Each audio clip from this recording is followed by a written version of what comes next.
अस्सलामुअलैकुम everyone, welcome back to my YouTube channel Maverick Tutor. तो आज की वीडियो में हम बात करेंगे जर्मनी ने जो रिसेंटली एक न्यू अपॉर्चुनिटी कार्ड अनाउंस किया है उसके बारे में। जर्मनी में job seeker visa already exist करता है, जो कि आप 6 मंथ्स का ले सकते हैं एक बैंक स्टेटमेंट और एक ब्लॉक अमाउंट के साथ। लेकिन अब रिसेंटली तकरीबन 8 से 10 दिन पहले जर्मनी की पार्लियामेंट ने एक नया जो है एक नई न्यू अनाउंसमेंट की है, जिसमें वो एक अपॉर्चुनिटी कार्ड लेकर आ रहे हैं फॉरेनर्स के लिए, यानी कि स्किल्ड वर्कर्स के लिए जो कि आउटसाइड ईयू से अप्लाई करेंगे। तो आज हम उस पर थोड़ा सा देख लेते हैं कि क्या क्या चीज़ें उसमें हैं और क्या है ये न्यू अपॉर्चुनिटी कार्ड। तो सबसे पहले तो ये कि इसमें जो डिफरेंस है वो यही है कि आप एक तो 1 साल का आपको रेजिडेंस परमिट मिल जाएगा और आप विदाउट जॉब ऑफ़र जो है वो जर्मनी मूव कर सकेंगे। इसमें ये पॉइंट बेस्ड सिस्टम लेकर आ रहे हैं, जैसा कि कनाडा में पीआर और दीगर मामलात के लिए इमिग्रेशन के लिए आपका एक पॉइंट्स कैलकुलेशन होती है। आपकी क्वालिफ़िकेशन, एज और दीगर चीज़ों को, दीगर पैरामीटर्स को उसमें देखा जाता है। तो इसमें भी सेम कुछ ऐसा ही है, पॉइंट बेस्ड सिस्टम लेकर आ रहे हैं जिसमें एज फैक्टर है, लैंग्वेज है और दीगर चीज़ें हैं। उसको आज हम देख लेते हैं। और इस कार्ड के बारे में ये है कि 1 साल का आपको वर्क परमिट, रेजिडेंस परमिट मिल जाएगा, जिसमें आप विदाउट जॉब ऑफ़र जर्मनी आएंगे और जॉब जो है वो तलाश करेंगे। इसमें ड्यूरिंग दिस 1 ईयर आपको पार्ट टाइम जॉब अलाउ होगी। जाहिर है आपने अपने एक्सपेंसेस जो हैं वो निकालने हैं, तो कोई और जॉब आप करेंगे और अपने एक्सपेंसेस जो हैं वो निकालेंगे। कहा जा रहा है कि 20 आवर्स पर वीक जो है वो आपको अलाउ होगा। पहले जो job seeker visa already Germany में एग्जिस्ट करता है उसमें आपको ब्लॉक अमाउंट एक शो करनी होती है 7,500 यूएसडी डॉलर्स की। इसमें क्या होगा, अभी तक कोई इसमें अनाउंसमेंट नहीं है क्योंकि ऑफिशियल पोर्टल अभी आना है। तो बाकी जो पॉइंट्स जिसके बेस पर हैं उसको हम डिस्कस कर लेते हैं। उसमें सबसे पहले आपके पास आपकी जो डिग्री होनी चाहिए या कोई वोकेशनल ट्रेनिंग होनी चाहिए, बाकायदा सर्टिफिकेट होना चाहिए।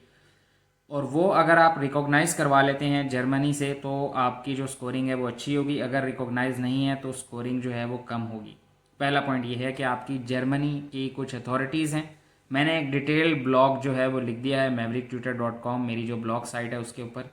आप इसमें तमाम लिंक्स आपको मिल जाएंगे, डिग्री को कैसे रिकॉग्नाइज़ करवाना है, कैसे इक्विवेलेंसी आप ले सकते हैं जर्मनी से, तमाम चीज़ें मैंने मेंशन कर दी हैं। तो आपकी जो डिग्री है वो रिकॉग्नाइज्ड होनी चाहिए, इससे आपकी बेहतर स्कोरिंग। दूसरी चीज़, आप कम हैं 35 साल से, सॉरी कम हैं तो आपके जो हैं वो 2 पॉइंट्स हैं, और अगर आप 35 से 40 के दरमियान हैं तो आपको 1 पॉइंट मिलेगा। उसके बाद लैंग्वेज प्रोफिशेंसी है, अगर आप B2 लेवल रखते हैं तो आपके 2 पॉइंट्स हैं, और अगर आप जर्मन का, और अगर आप B1 लेवल रखते हैं तो आपका जो है वो 1 पॉइंट है। और इसके अलावा अगर आपको जर्मन नहीं आती और आप प्रोफिशेंसी रखते हैं इंग्लिश में और C1 लेवल आपका है तो तब भी आप 1 पॉइंट जो है वो सिक्योर कर सकते हैं। इसके अलावा अगर जर्मनी में ऑलरेडी आपकी कोई एजेंसी है, कोई रिक्रूटमेंट एजेंसी से आप राब्ते में हैं जो आपकी हेल्प कर सकती है जॉब सिक्योर करने में, तो उसका भी आपको 1 पॉइंट मिलेगा। ये कैसे होगा, ये अभी इसकी अनाउंसमेंट जब होगी, डिटेल पोर्टल जब आएगा तो पता चल जाएगा कि ये चीज़ कैसे काम करेगी।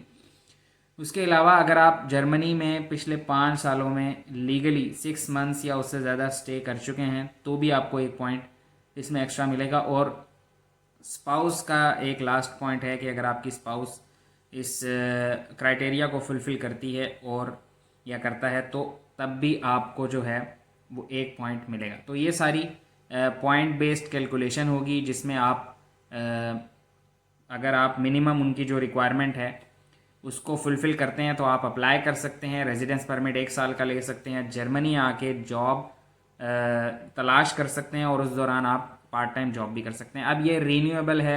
अगर आपका जर्मनी में 1 साल के अंदर फॉर एग्जांपल जॉब नहीं लगी और मगर आपने ये शो किया कि हाँ आप एफर्ट कर रहे थे जॉब के लिए, तो आपका ये जो परमिट है ये 2 साल के लिए मज़ीद रीन्यू हो सकता है। ठीक है। और इसके अलावा मैंने अपने ब्लॉग के अंदर तमाम वेबसाइट्स मेंशन कर दी हैं जिसमें आप जर्मनी में कैसे जो है वो जॉब को तलाश कर सकते हैं। तमाम ऑफिशियल वेबसाइट्स इसमें मौजूद हैं, तो ब्लॉग को ज़रूर विज़िट करें। तमाम डिग्री रिकॉग्निशन के हवाले से, इक्विवेलेंस सर्टिफिकेट के हवाले से, और ये सारी चीज़ें उसमें मेंशन कर दी गई हैं। इसके लिए पहले से तैयारी कर लें क्योंकि कंपटीशन ज़ाहिर है होने वाला है। तो मैं ये रेकमेंड करूँगा कि आप जर्मन का जो बेसिक लैंग्वेज कोर्स है B1 लेवल उसमें एडमिशन ले लें, क्योंकि कहा यह जा रहा है कि अगले 6 मंथ तक ये तकरीबन इम्प्लीमेंट हो जाएगा और पोर्टल वगैरह इसका ऑफिशियली बन जाएगा जिस पे आप अप्लाई करेंगे। तो आप उससे पहले पहले अगर आप बेसिक लैंग्वेज का सर्टिफिकेट कर लें और अपनी जो भी क्वालिफ़िकेशन है उसको जर्मन जो इंस्टीट्यूट वगैरह हैं वहाँ से रिकॉग्नाइज़ करवा लें, तो आपका चांस बेहतर होगा और आप जो है वो जर्मनी आ सकेंगे जॉब सर्च करने के लिए। तो ये थी आज की वीडियो। इंशाल्लाह नेक्स्ट वीडियो तक इजाज़त दें। अल्लाह हाफ़िज़।